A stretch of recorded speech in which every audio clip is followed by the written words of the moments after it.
Hello and welcome on into another episode of the Renegades Sports Podcast. I'm Jake Gable with Jacob Smedley, as always, the two Jakes, and we're in 2025 now, and we're going to be talking about later in the show some NBA takes, playing a new game, a new segment, yay or nay, disagreeing, agreeing on some takes, but we've got something first. Yeah, first, Jake. New year, new podcast. No, new year, but we've got a Baseball Hall of Fame ballot 2025 in front of us. We have some picks, but first, we're going to discuss a little bit about the, Major League Baseball Hall of Fame system, some what you would call toxicity around the voting system, some players not getting in, the voting system, and, some different takes or thoughts on how it works. So I guess, Jake, we'll start there before we get into our picks of the guys that are on the ballot this year.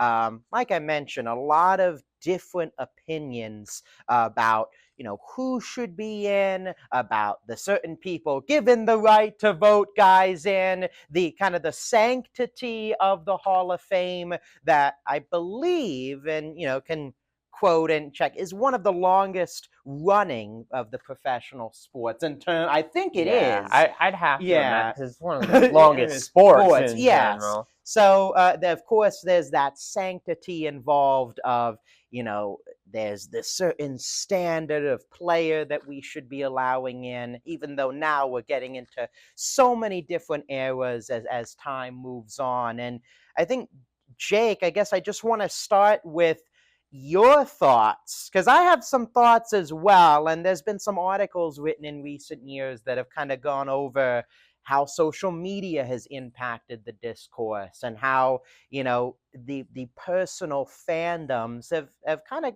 gotten in the way of how people view these particular players. Yeah, I mean, I think you're hitting a lot of nails on the head there. But, man, I can't imagine what the discourse would be like without social media, because I feel like a lot of campaigns have come, some successful, some not. But it's tough because, in my opinion, the Baseball Hall of Fame is the most selective Hall of Fame out there, and they're really picky about who they want to allow in. I don't know if it's because of standards set by, predecessors, or if it's the writers now, but you will not see a lot of names get voted in each year. I believe only 3 people made it last year. And with that, it makes it a lot harder because there's players that I think there's players that people really believe should be in, but you have to have almost every fan with you on that. Whereas other sports like NBA, like I know Tracy McGrady got in recently, and no one would deny that when he was playing, he wasn't fantastic, but like injuries got in the way. And a guy like that would never make the Baseball Hall of Fame, in my opinion, because you have to have not only elite stats, but you have to have longevity too. And it just feels like there's a lot more benchmarks you have to hit. And also, this is the only Hall of Fame that has to deal with a steroid era as well. And factoring all that in, it really just, that leads to people starting to fight because it's not always going to be fair, especially when you have players that were so good and important to certain cities or certain fandoms and could break some hearts.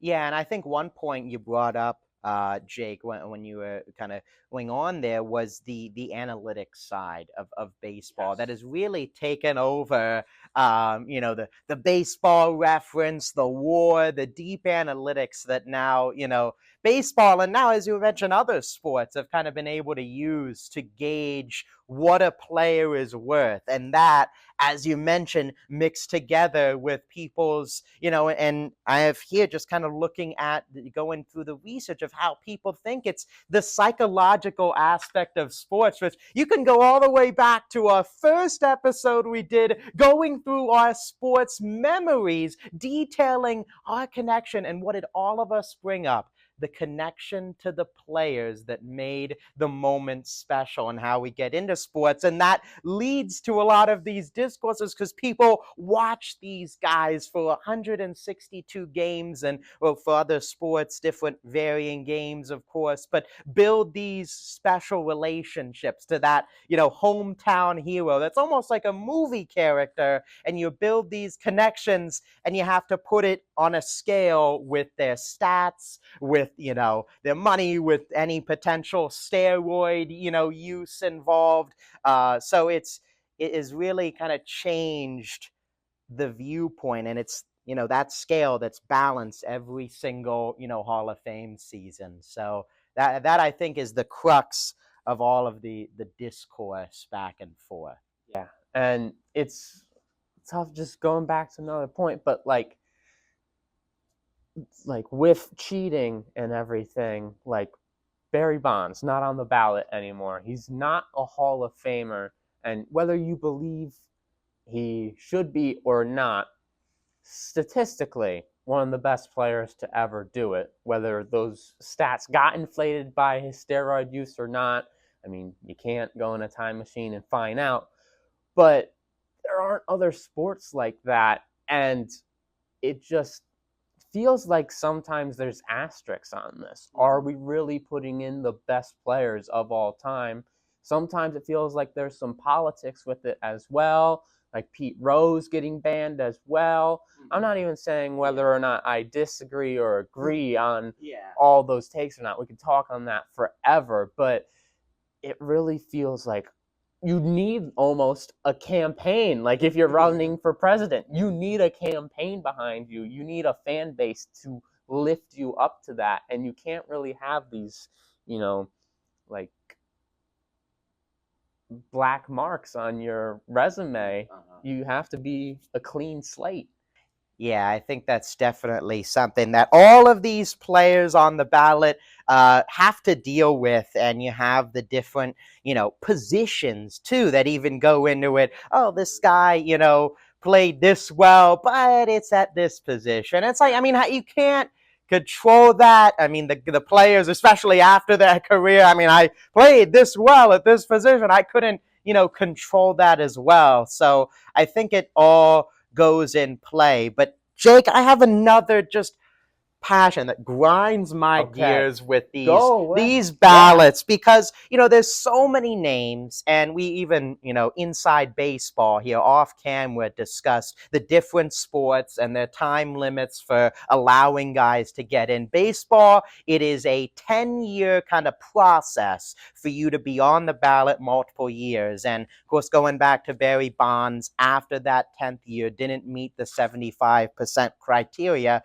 But in part of that is writers send in blank ballots that they receive. And I know, of course, there's the argument that's like, okay, yeah, it's kind of your way of saying, I don't think there's a worthy candidate.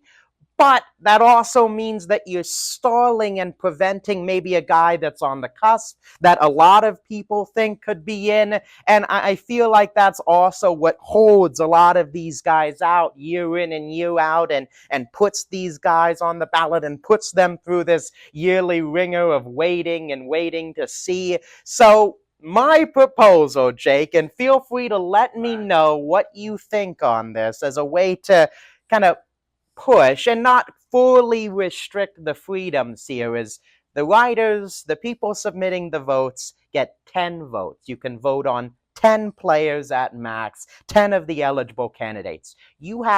Every writer has to pick 3.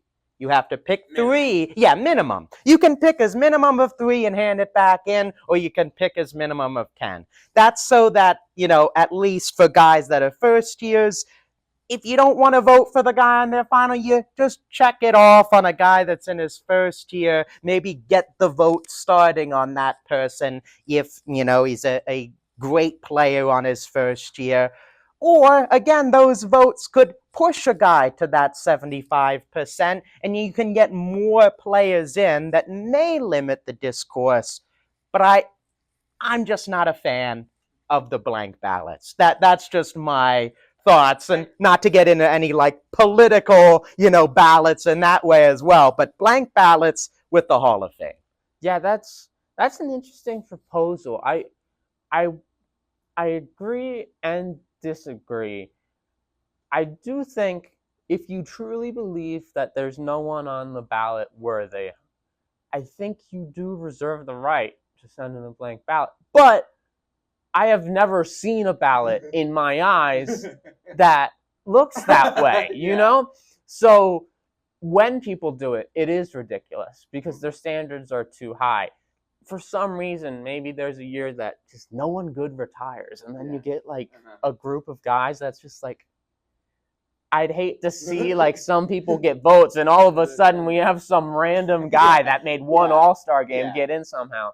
But I do like the idea because my biggest gripe is the fact that some people will say, I think this guy should get in, but not in his first year, not in his second year. He's more of a seventh or eighth. Like, it's almost like they're ranking how soon they should get in, and they won't vote for him 1 year, but 5 years from now, they'll be like, now he's worthy.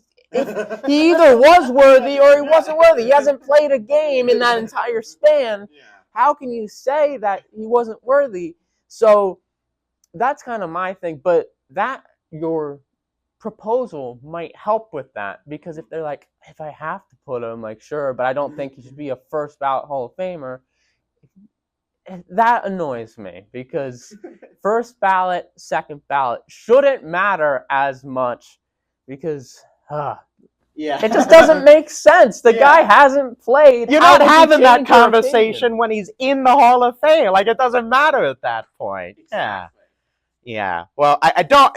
That is my proposal. Whether it's authoritarian in your eyes, let us know in the comments below your thoughts. But we've got some picks on our ballot for this season. Some guys. I know I held up to my new rule. I don't know if Jake did as well. But I had a minimum of 3. Okay, there we go. But we have some picks. We're going to share our thoughts on that as well, and also some that we were kind of on the fence about, and thoughts on maybe some that might take a little bit longer for them.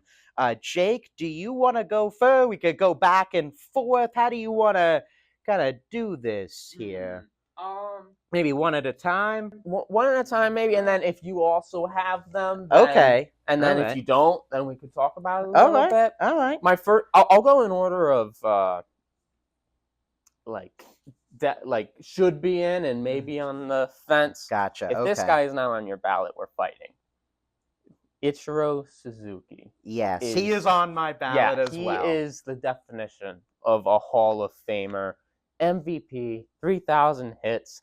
Came to the MLB at 27 after playing in Japan for a while. 10-time All-Star and Gold Glover, and an average of .311 that he ended his career with. That's insane. A lot of Hall of Famers never even hit .311 for 1 year. This guy was a hitting machine. And if he's not unanimous, I will be very upset. But I think he'll definitely get in. Yeah, I agree with you, Jake. Ichiro was one of mine as well. Also, like you said, the cultural significance and bringing more, Japanese baseball players. There were a few before him in the early to late 90s, but he kind of really started the spark again for Japanese players making their way to Major League Baseball. And yeah, you bring up all of those fantastic stats and the 300 average. He was a remarkable defender, too, in right field. Some of the throws that he made, the range that he covered in the outfield there in Seattle. So I am fully with you, Jake. It is his first year, so it might take a little while. But I believe at some point he should get in, whether it's this year or, if it's not this year, man. we're doing another episode and we're talking about it. Exactly. Jake, well, you shared yours first. I'll share one of mine since we both kind of went with Ichiro there.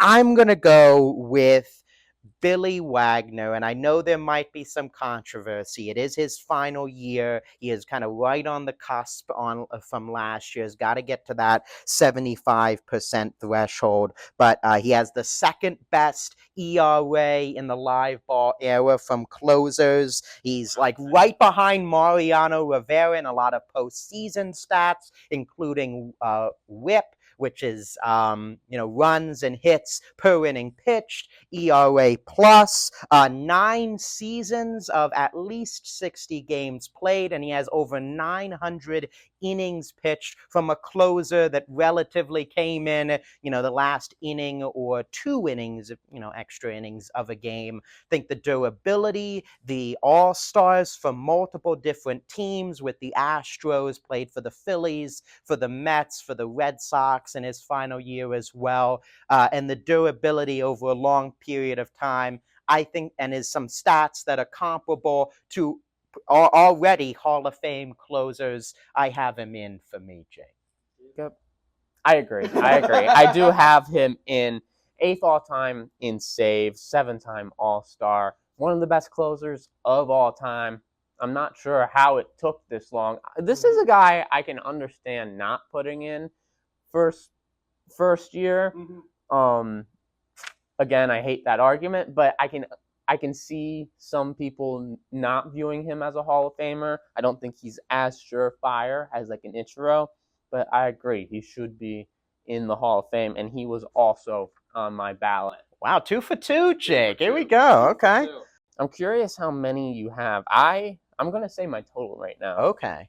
I have 4. I have 4 as well. Oh, Jake. I wonder if wow. we're the same. Okay. We don't know each other's. Yes, this was done. Yeah. My next one, he's another pitcher, CC Sabathia. Okay. I put in. He's a Cy Young winner. He had 3,000 Ks. He's 18th all time in strikeouts. The guy was dominant. He did it for a long time as well. It's his first year, I know, and I think he's not a definite Hall of Famer, but out of these guys, his name just really popped off the list to me. I think CC should be in the Hall of Fame. Yeah, he did it in both the American League and the National League with Cleveland, New York, and Milwaukee for those seasons. I did not go in that direction, Jake. This is the first kind of disagreement here. My pick. Well, I have 2. Which one do I want to reveal first? I'm going to go with another outfielder. I'm going to go with Andrew Jones, Jake, the great center fielder for the Atlanta Braves. And I think you kind of look at his offensive stats. The average isn't eye-popping. It isn't sexy. The offensive numbers aren't too sexy. He did hit home runs. He was a doubles machine. He had 1 year where he hit 51 home runs and over 120 RBIs. But I think what's going to push him over the top, Jake, is the defensive whiz that he was in center field, kind of comparable to an Ozzie Smith at short and Roberto Alomar at second, with the defensive runs saved that he had before the stat was even thought of, going into some analytical thoughts here. But Andrew Jones is a Hall of Famer in my eyes, with those great Braves teams, his offense, but his defense was Hall of Fame worthy by itself. I didn't have Andrew Jones on my ballot. I will say he was one of the guys I was, wondering about. And honestly, you're kind of pushing me to maybe want to put him on there, but it's the offense. His defense isn't a question at all. Yeah. He had the power as well. It was just the contact, the average is really just the one thing that's pushing him back. And I know we're being so nitpicky, but it's the standard. I went by the standard that has been set, and it would be unfair to guys from previous years if it didn't go by that, because there's names I want to put in that I am not putting in on my ballot. Yeah. But it's a shame. My last guy. I'm curious about this one. I want another pitcher. Okay. King Felix Hernandez. I put into the Hall of Fame. another Cy Young winner. He was a 2-time runner-up as well, so he was close to 3 Cy Youngs, 2-time ERA title, 6-time All-Star. I know the beginning and end of his career was not very good, and it drags his ERA stats to a bad place. But in his prime, he was one of the most dominant pitchers of this era, kind of along the CC Sabathia route. I feel like you got to have the best players from the era, and it's not like he only was good for a couple seasons. It was several seasons, at least 6. He was a 6-time All-Star. He was dominant, and he was really good for a Mariners team that really needed it as well. I have 2 Mariners on my bracket, I just realized. But I think Felix deserves it. I see where you're coming from, Jake, and this also might be my thought on CC and these pitchers. I feel like it might take a few years for the voters to kind of get behind them. And like you said, with those kind of, peaks and valleys, especially, the valleys at the beginning and the end of his career. But yeah, at his prime was a Cy Young candidate year in and year out. For, again, a Seattle team that, he single-handedly carried some of those rotations through those years. So I respect it, Jake. I did. That was not even a name that I was kind of like looking at. I was like, okay, first name on the ballot. I didn't kind of look in that direction. My final one is Manny Ramirez. He was I went 4 outfielders and a closer. He was the one, trying to get to thinking about 4. He was one. I was debating him and Alex Rodriguez. I don't know if you thought about A-Rod, but I think Manny Ramirez, we talk about Ichiro with his peak, with the 10-time All-Stars, with the 10-time All-Stars in a row. Manny Ramirez, an 11-time All-Star, 10-time All-Star in a row with 2 different teams, with Cleveland, with Boston.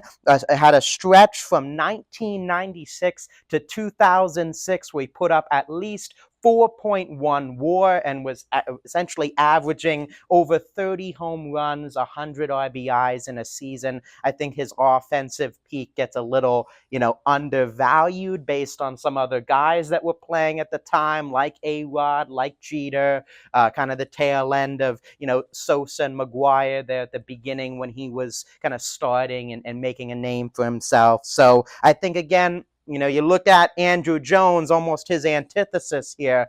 The defense really wasn't that good. He was a DH for most of his career, played a little left field in Boston, but I have him in because of his offensive performance. So, Jay, I'm curious about this because I'm either going to break your heart or Manny, but not A-Rod. Yeah, I was back and forth. The PEDs. Yeah, I think that might have warded me off. I don't know. I think A-Rod overall play, he would be my next one out. He was one I was debating. I don't know. I think both were phenomenal in that day. I think A-Rod, phenomenal player. I think he kind of, turned almost into 2 different players in his career, where earlier on he was a shortstop phenom, had, phenomenal defense. He did have great defense at third in New York, but he became more of a power hitter. There was more strikeout in his swing, became less of a contact hitter. I don't know. I just feel like a little bit those versions maybe swayed me off. Manny Ramirez was the same power hitter throughout his career. I don't know. That's just my thoughts. A-Rod is right there. I feel like he could get voted in at some point, though. So just not on. Wow. I'm shocked because I would have both of them in if they didn't have PEDs linked to them. And I mean, I think they're both fantastic, but like the precedent has been set. So you think Manny's better than Alex Rodriguez? That's wow. Yeah. I really disagree. I don't know. Maybe it's the Phillies fan 2009 vendetta that is holding on to me. Maybe that's what it is. Maybe that's what we'll chalk it up as. Oh, well, you never know what you're gonna get. Yeah. Did you have any other kind of names that you didn't? Yes. There are a couple that I'm very sad that I didn't put in. Those two being Jimmy Rollins and Chase Utley. It feels wrong that it seems like none of the 2008 Phillies team will make the Hall of Fame that won the World Series, and then the next year they went to the World Series. I feel like that can't be the case, but the precedent with stats and everything. I think Utley's one of the best second basemen of all time. Jimmy Rollins was an MVP, but I couldn't be a hypocrite and let them in if I'm holding other players back with the same standard just because they played for my favorite team.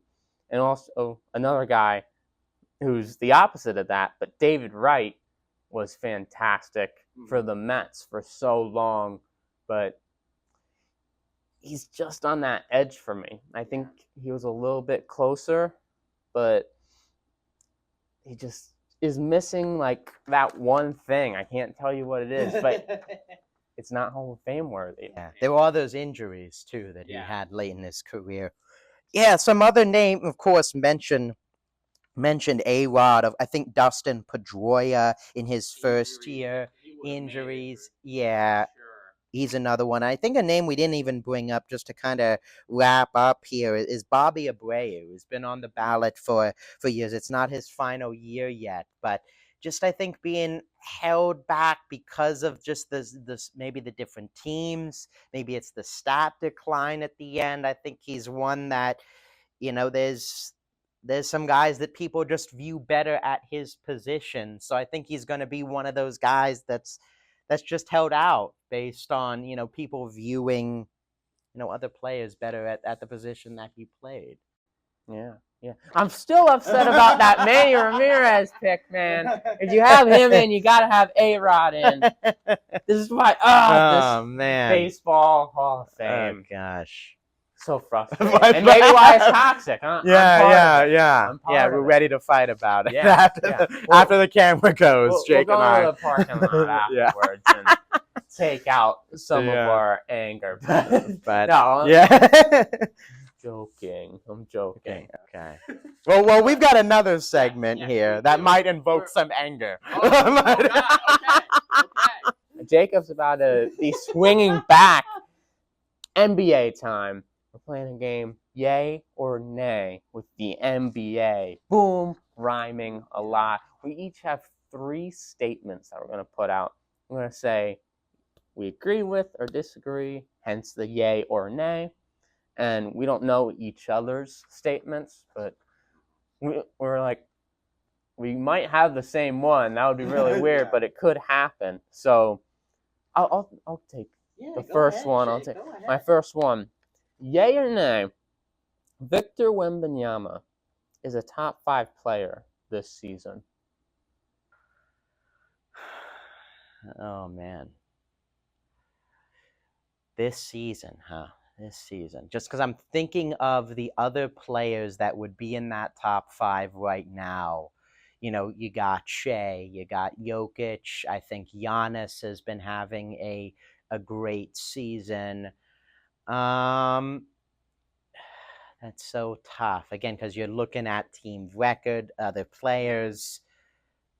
Jake, I'm going to say yay. I think his impact offensively, he still has room to grow. I think he's taken way too many threes, but I think he is 5, though. I think you can name 4 better players, but I think he's if he's not 5, I think he's definitely in the top 10. But I think he's either 6 or 7 if you don't believe he's 5. I'll put him at 5 right now.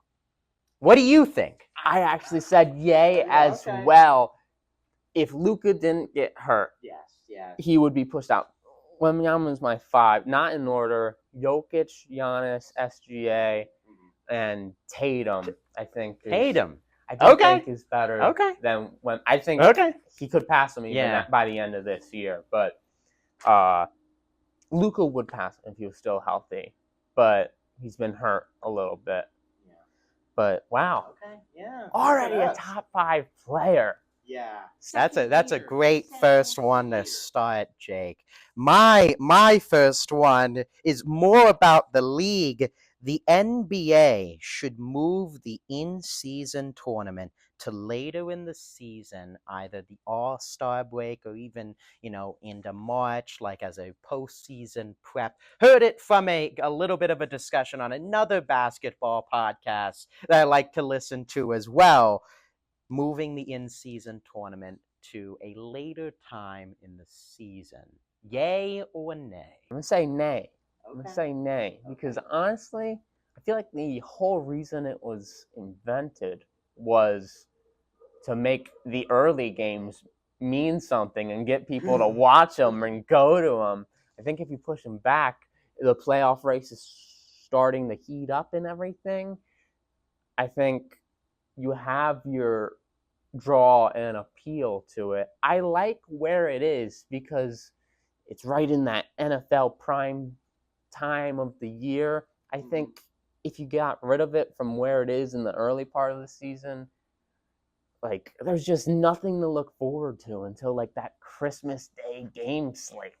That's true. I understand. I think from my point of view, with the whole ratings talk with the NBA, I'm on the yay. And I think that an all-star break, a postseason, kind of prep, for the NBA could draw more viewers. You could see some guys, because guys are playing hard for these games. They're getting some really good games. I know, of course, there wasn't a whole lot of viewers because LeBron wasn't in the in-season tournament this year, so maybe there wasn't as much traction. But I think it's almost brings more playoff intrigue to teams fighting for spots. I mean, if they have maybe a little bit more, some more games to build up, and then it's something that guys can look forward to. Maybe it's with the All-Star game, the questions with that, if you make that maybe around it at the very least to have guys, push for that.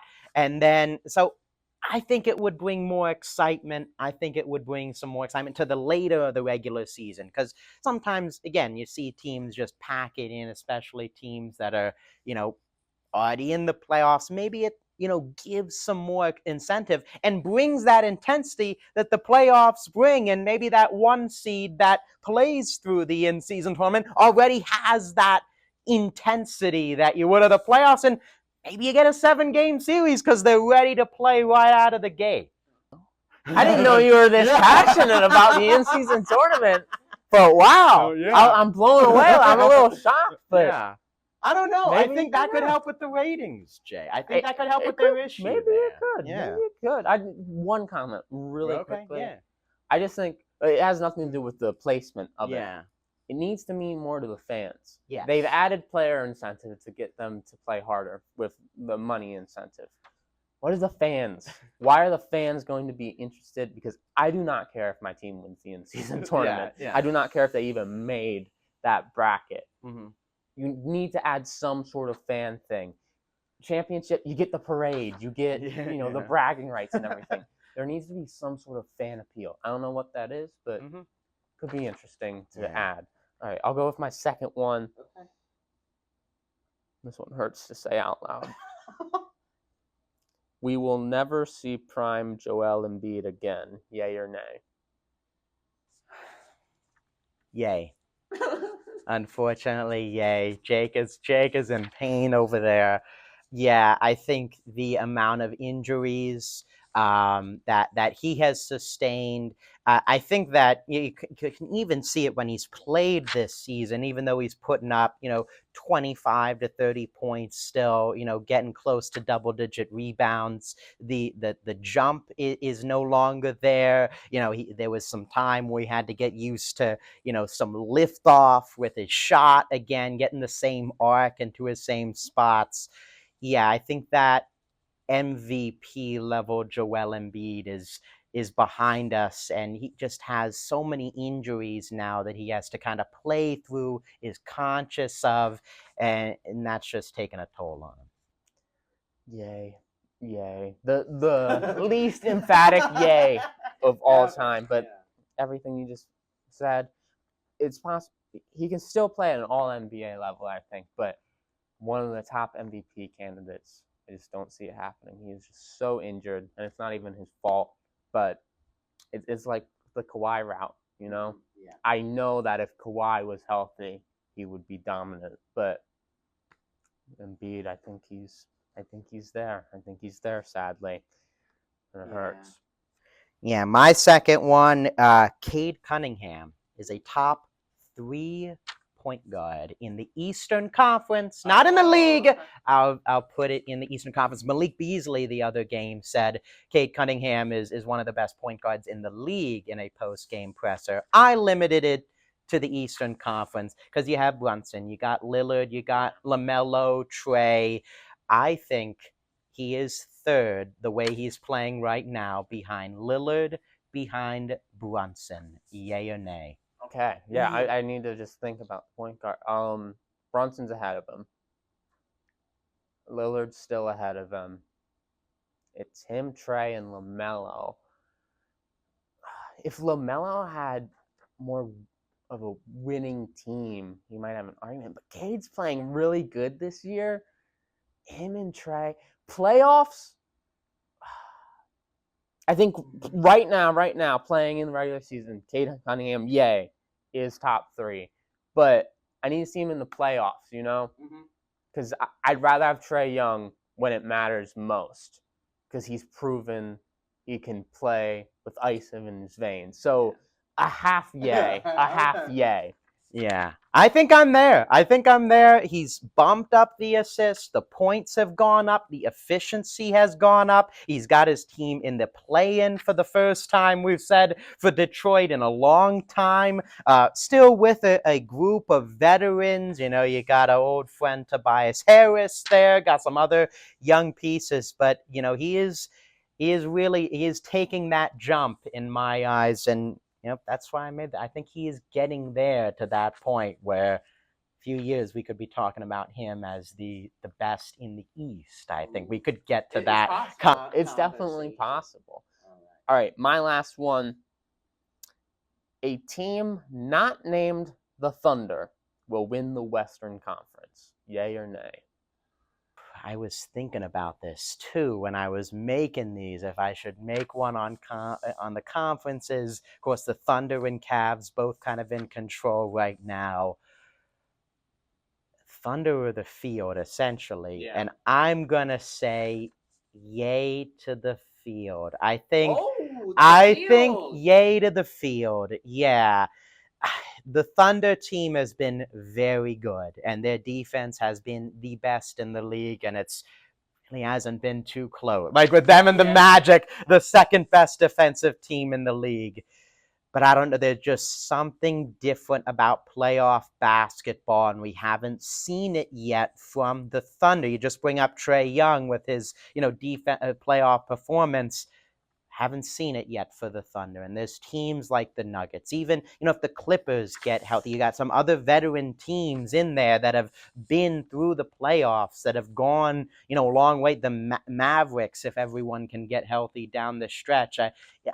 For me, I've got to see it to believe it. So I guess it would be a yay on the field that someone else can represent the Western Conference in the finals. I'm going bold. I'm saying nay. Okay. I think Thunder make it. I'm ready to plant that flag already, because you know what? They're doing this without Chet Holmgren. The fact they are doing this without Chet says something. They have that, maybe not championship DNA, but they have that winning DNA right now. And the other teams, like Nuggets and, maybe Mavericks, they're impressive, but I just don't think they can take them down. They are really impressing me. And I'm planting the flag early, before the All-Star break, that I'll see the Thunder in the NBA Finals. Yeah, completely. The other young teams, too, the Rockets and Grizzlies that are playing really well. My final one is a bit of a trade scenario here.